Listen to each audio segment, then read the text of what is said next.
Dubai investment പാർക്കിൽ താമസിക്കുന്ന അളിയന്റെ അടുത്തേക്കാണ് ഈ ഞായറാഴ്ചയിലെ ഞങ്ങളുടെ യാത്ര. അബുദാബി MBZലെ വില്ലയിൽ നിന്നും വണ്ടി സ്റ്റാർട്ട് ചെയ്യുമ്പോൾ സമയം പുലർച്ചെ 5:55. അൽത്താഫ് മൊബൈലിന്റെ സെൽഫി ക്യാമറ ഓൺ ചെയ്ത് ഉറക്കച്ചടവ് ഇല്ല എന്ന് സ്വയം ഉറപ്പുവരുത്തി.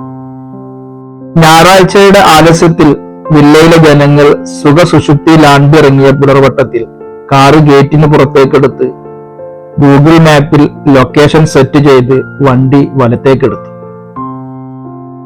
120 കിലോമീറ്റർ അകലെയുള്ള ദുബായ് ഇൻവെസ്റ്റ്മെന്റ് പാർക്കിലെത്താൻ 1 മണിക്കൂറും 10 മിനിറ്റും സമയം വേണ്ടിവരുമെന്ന് ഗൂഗിൾ അറിയിപ്പ് നൽകി. മക്കാനി മാളിനടുത്തുള്ള സലാം മസ്ജിദ് കിഴക്കൻ ചക്രവാളത്തിലെ പുലരിവട്ടത്തിൽ ചെഞ്ചായം അണിഞ്ഞു നിന്നു. പുലർക്കാഴ്ചകൾ ആസ്വദിക്കാൻ ആരുമില്ലാതെ MBZലെ നിരത്തുകളും നടപ്പാതകളും ശൂന്യമായി കിടക്കുന്ന കാഴ്ചകൾ കണ്ട് ഞങ്ങൾ മുന്നോട്ട് നീങ്ങി. എതിർവശത്തു നിന്നുള്ള ഉദയസൂര്യന്റെ രംഗപ്രവേശവും ബഹുവർണ്ണ മുഖരിതമായ ആകാശ കാഴ്ചയും വാഹനത്തിനകത്ത് നേർത്ത തണുപ്പിലിരുന്ന് ഞങ്ങൾ ആസ്വദിച്ചു. മഹാവീർ റൗണ്ട് അബൌട്ട് കഴിഞ്ഞു ഞങ്ങളുടെ വാഹനം പ്രധാന റോഡിലേക്ക് കടന്നു. 60-80 സ്പീഡിൽ നിന്നും അബുദാബി ദുബായ് റോഡിലെ 140 വേഗതയിലേക്ക് പ്രവേശിച്ചതോടെ എല്ലാ ഉറക്കച്ചടവും അവസാനിച്ചു. പ്രധാന റോഡും ഏറെക്കുറെ കാലിയായിരുന്നു. ഞായറാഴ്ച അല്ലെങ്കിൽ നിറഞ്ഞു കവിയുന്ന നിരത്തുകളാണിത്. നിരത്തുകളിലേക്ക് വെള്ളി വെളിച്ചം തൂവി നിൽക്കുന്ന സ്ട്രീറ്റ് ലൈറ്റുകൾ ഇനിയും കണ്ണടച്ചിട്ടില്ല. ജനവാസമുള്ള മേഖലകൾ പിന്നിട്ട് മരുഭൂ പ്രദേശത്തുകൂടെ മുന്നോട്ട് നീങ്ങിയപ്പോൾ പുറം കാഴ്ചകൾ തീർത്തും വ്യത്യസ്തമായി. കുറെ കൂടെ വലിപ്പം വെച്ച സൂര്യവൃത്തം കിഴക്ക് നിന്നുദിച്ചു വരുന്ന ഒരു തീഗോളമായി ജ്വലിച്ചു നിൽക്കുന്നു. യാത്ര 10-20 കിലോമീറ്റർ മുന്നോട്ട് പോയപ്പോൾ കാറിൽ ഇന്ധനം നിറക്കുന്നതിനായി അടുത്ത് കണ്ട അഡ്നോക്കിന്റെ പെട്രോൾ പമ്പിലേക്ക് ഞങ്ങൾ പ്രവേശിച്ചു. ആ സമയമല്ലെങ്കിൽ ഏറ്റവും ചുരുങ്ങിയത് ഒരു 5 വണ്ടിയുടെയെങ്കിലും പുറകിലായേ നമുക്ക് സ്ഥലം ലഭിക്കുകയുള്ളൂ.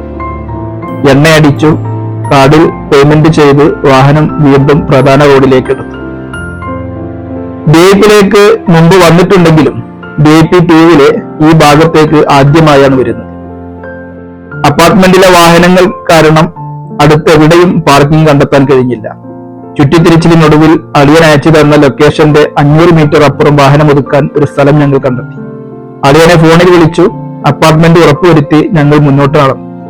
അപ്പാർട്ട്മെന്റിന് എതിർവശത്തുള്ള ഒഴിഞ്ഞ സ്ഥലവും ഇടതൂർന്നു നിൽക്കുന്ന മരങ്ങളും ഞങ്ങൾ അപ്പോഴാണ് ശ്രദ്ധിച്ചത്. മൈതാനിയിൽ 4-5 ടീമുകൾ ക്രിക്കറ്റ് കളിക്കുന്നുണ്ട്. അവിടെ നട്ടുവളർത്തി വലുതാക്കിയിരിക്കുന്ന മരങ്ങൾ മനോഹരമായ ഒരു കാഴ്ച തന്നെ. കണ്ണത്താ ദൂരത്തോളം 2 വശങ്ങളിലായി നിരനിരയായി നിൽക്കുന്ന ആര്യവേപ്പിൻ മരങ്ങൾ. ഊഷര ഭൂമിയെ എങ്ങനെയെല്ലാം ഹരിതാപമാക്കാമെന്ന് ദുബായ് ലോകത്തിന് കാണിച്ചു കൊടുക്കുന്ന മറ്റൊരു മനോഹരമായ കാഴ്ച.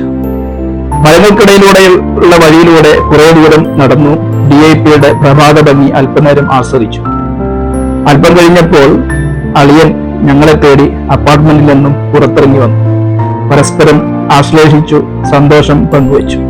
കഴിഞ്ഞ 1.5 പതിറ്റാണ്ടായി ദുബായ് ദൗറയിൽ ജോലി ചെയ്തിരുന്ന അളിയൻ കഴിഞ്ഞ 2 ആഴ്ച മുമ്പാണ് പുതിയ ജോലി വഴി DIPയിലേക്ക് താമസം മാറിയത്.